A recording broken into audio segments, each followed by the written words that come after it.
Kapan dan siapa misionaris atau pendakwah Hindu-Buddha yang terlahir di India masa pra-Islam masuk ke Nusantara, sehingga situs-situs di Nusantara disebut berdasar pada salah satu ajaran India? Bahwa benar Hindu-Buddha berasal dari India dan tidak benar situs-situs di Nusantara Indonesia berdasar Hindu-Buddha, sejatinya yang tergambar di situs-situs itulah ajaran yang mendasari lahirnya Hindu, Buddha, dan Jaina di India. Mari bersama-sama kita coba pahami ini. Wana Cakapala kini terpublikasi bernama Borobudur. Ada 160 panel pada relief dasar Borobudur yang kini tidak diekspos bahasa dan ajaran yang mendasarinya asli ajaran leluhur kita, bukan dari India. 12 kata swarga bukan nirvana atau nibbana, dan kata yang lainnya adalah kusala, dharma, baijana, dan mahecakya. Ini membuktikan bahwa di tanah inilah ajaran dharma original berawal dan berasal kini tersimpan sempurna di Bali, dan pada masa lalu dibawa leluhur kita kaum Caka, Saka, Cakya atau Arya keluar Nusantara Indonesia. Raffles menamakan bangunan megah ini dengan nama Borobudur dengan anggapan di dekat situs ada desa Bore.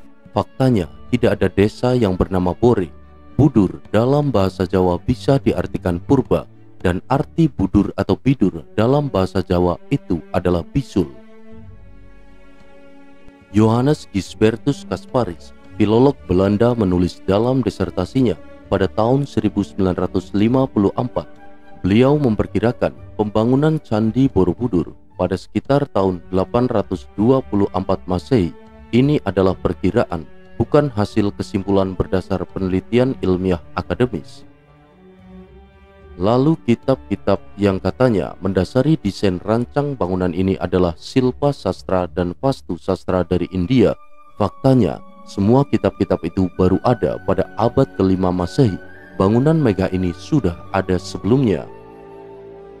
Lalu relief dasarnya yang tidak diekspos terpublikasi dengan penamaan Karma Wibangga ini menggunakan tafsir dari naskah Maha Karma Wibangga, namun tidak sepenuhnya mengikuti naskah itu.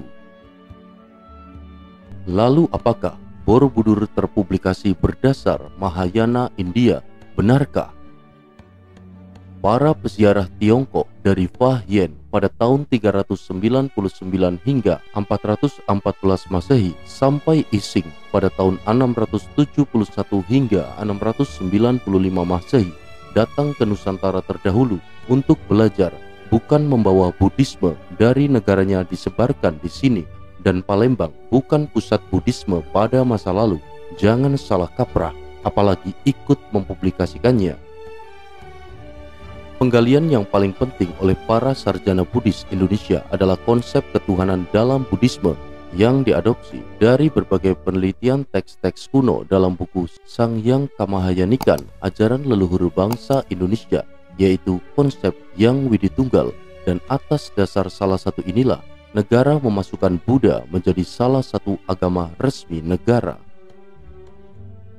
Ketika Biku Asin Jinarakita mencetuskan ide mengadakan upacara Trisuci Waisak secara nasional di Borobudur pada tanggal 22 Mei 1953, dan mulai pada saat inilah terpublikasi Borobudur berdasar Mahayana. Seorang bikuni juga akademisi Thailand menyimpulkan hanya 50% yang berkesesuaian dengan biografi Siddhartha Gautama, dan selebihnya dia tidak paham. Lalu di Nusantara pada abad 4 Masehi sampai dengan 7 Masehi tidak tercatat misionaris India datang ke Nusantara. Peziarah Tiongkok yang datang ke Nusantara adalah untuk belajar dan mencatat ajaran dharmik original yang telah ada lama di Nusantara, bukan membawa ajaran dari negerinya disebarkan ke Nusantara, dan Palembang bukan pusat ajaran Buddhis sekali lagi.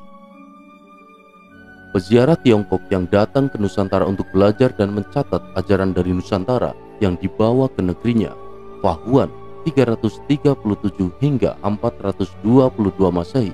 Catatan perjalanan diterjemahkan dan diberi catatan oleh Korean Recension dari teks bahasa Mandarin oleh James Legge yang dilihat Fahuan bangunan dengan patung di dalamnya di samping pohon besar adalah situs Mendut.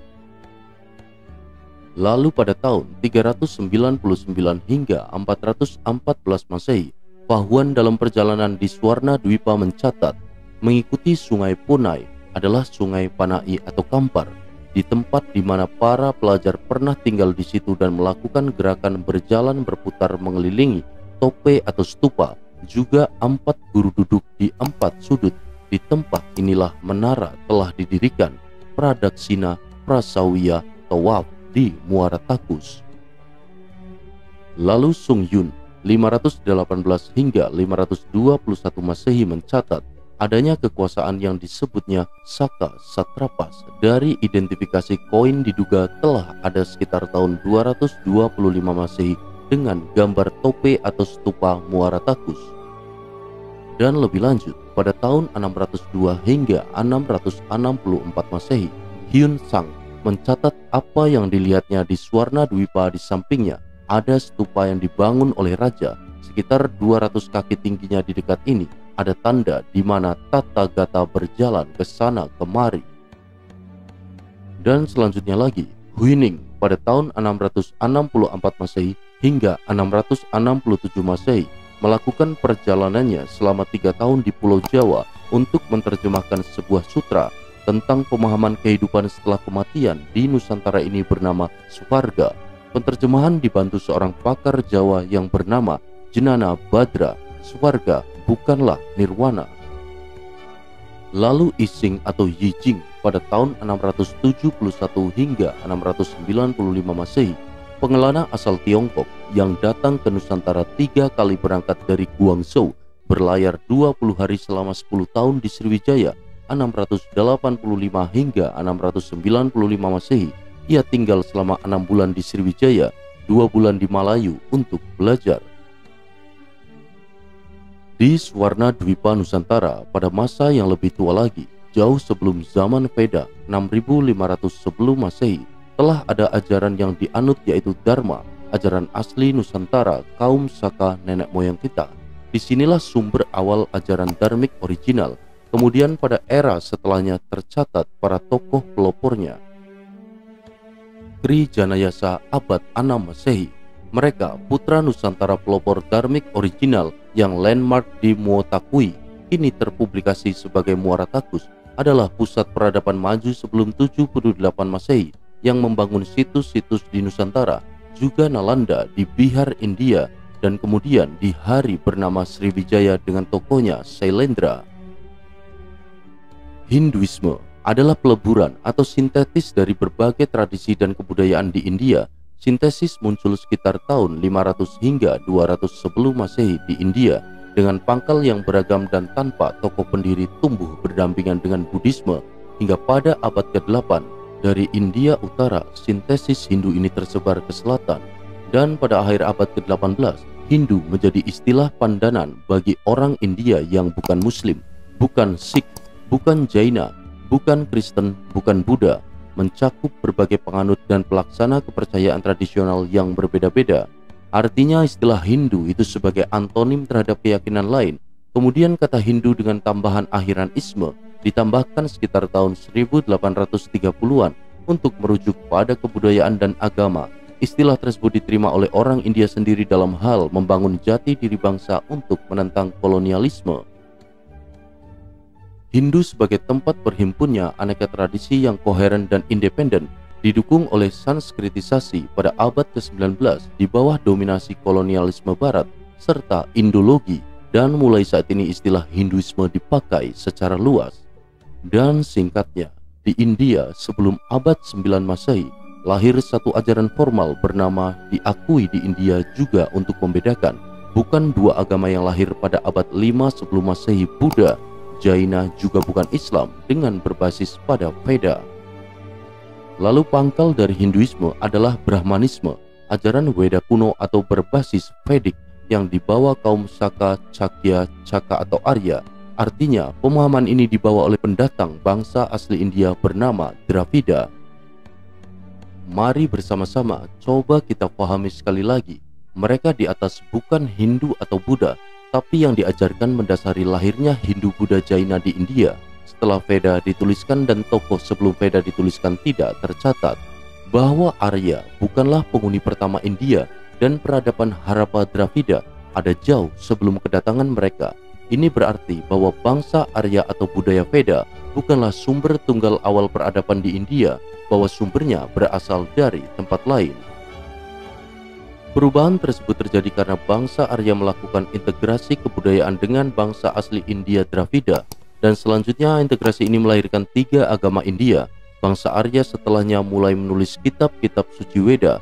Kitab suci ini dituliskan dalam 4 bagian seperti Rig Weda, Samaweda, Yajurveda, dan Atharva Weda. Lalu kaum pendatang inilah manusia yang berasal dari Nusantara, nenek moyang leluhur kita, kaum Saka, Cakya, Caka atau Arya. Literasi kata ini terekam sempurna di Borobudur dengan kata Mahecakya. Lalu teks kalimat Mahabharata Udyoga Parva 108 dapat ditafsirkan bahkan disimpulkan bahwa Timur ini awal mula ajaran sebelum dibukukan menjadi kitab bernama Veda. Lokasi yang ditunjuk sebagai Timur, disinilah sang pencipta alam semesta pertama kali menyanyikan Veda. Artinya literasi kata Timur pada kutipan di atas adalah Asia Tenggara, Nusantara, Indonesia. Disinilah ajaran dharmik original berawal, berasal dan dipelajari jauh sebelum adanya ajaran yang terlahir di India.